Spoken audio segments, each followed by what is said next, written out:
welcome back to the new vlog. So today I'll be preparing my most favorite vegetable, which is okra. Some people call it bhindi, some people call it lady finger, but here we call it okra, and it is not easily available where I live. So in case I am ordering groceries from some Indian store, so I usually get it from there, but it is easily available in Morrison's and Asda, which deliver it to your home. So in case you're getting more bulk items, or if you want more items, then only they'll deliver. Otherwise it's not that you're just crossing the road and from the Tesco you're just picking up the okra.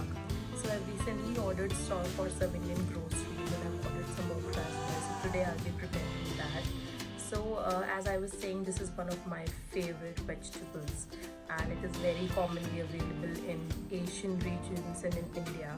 And in India also it is prepared differently in different parts of the India.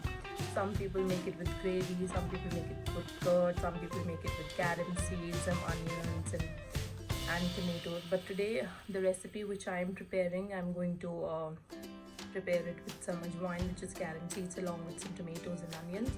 So okra is a vegetable. It is kind of contains from the flower family, which has some small beads in it, which is like edible. And for cooking the okra, you have to keep like one thing in mind, that always wash and soak with kitchen towel or some paper or some towel, so that we don't want that gelatinous thing in it. So let's start preparing it quickly. So for making bhindi, I've taken some bhindi. I'll be taking 2 tomatoes, half onion, some ginger, garlic. This is ajwain, and this is red chili, coriander powder, salt and turmeric powder. So our first step is, I've just washed my bhindi and I've just dried it on my towel. You can use kitchen towel as well. So we are just going to dab it and take off the excess water, because we don't want the bhindi to get sticky. Now first step is we are going to cut it. So now I have taken out the head and tail of it, and I've cut it lengthwise, as you can see it here. You just have to slit it from between. So here in my kadai, I've taken a little bit of oil. To this I'm going to add my split bhindi, and I'm going to saute it for about a minute till it gets a bit of crust on it.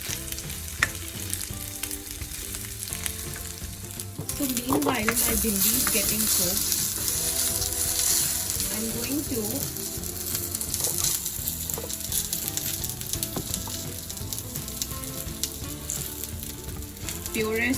I'm going to puree some tomatoes along with my ginger and garlic. So this I'm going to use my chopper. So now you can see this is like finally pureed. We are waiting for our bhindi to get. So after a minute you can see that this has got a nice crust to it, and it is cooked properly now, as you can see here. We are going to take this off in our plate. So I've taken everything in my plate now. As you can see, this is nicely done. Now in same kadai, I've taken some oil. To this I'm going to add my carom seeds. Let it cook for about till it gets started splattering. Now I'm going to add my onions to it.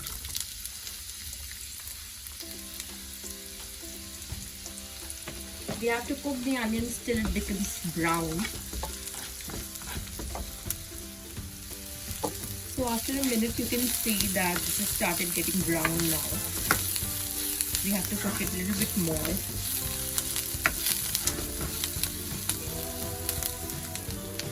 So now you can see this is done.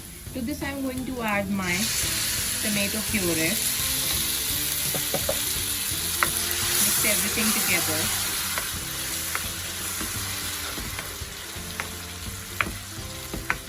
Cook it for around 30 seconds.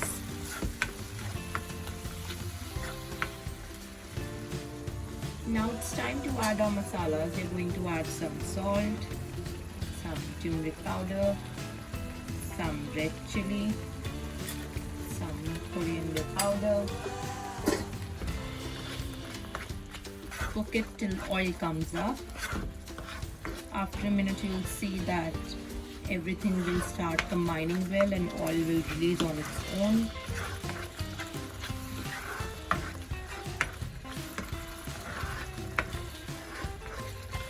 Cook it well.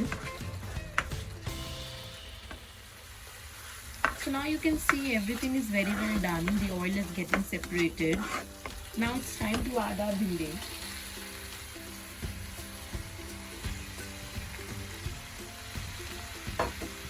We'll coat the masala together in the bhindi. And now we are going to cover it for about a minute. Keep the flame on low and let's wait for it to get cooked. So after a minute, let's open it and check. This is very nicely done. Everything is combined very well together.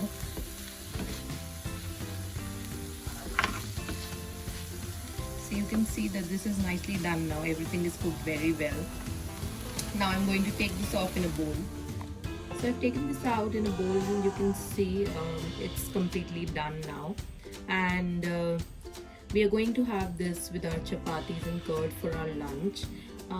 If you want, you can add some sesame seeds on top. Nobody in my house eats that, but it tastes really amazing.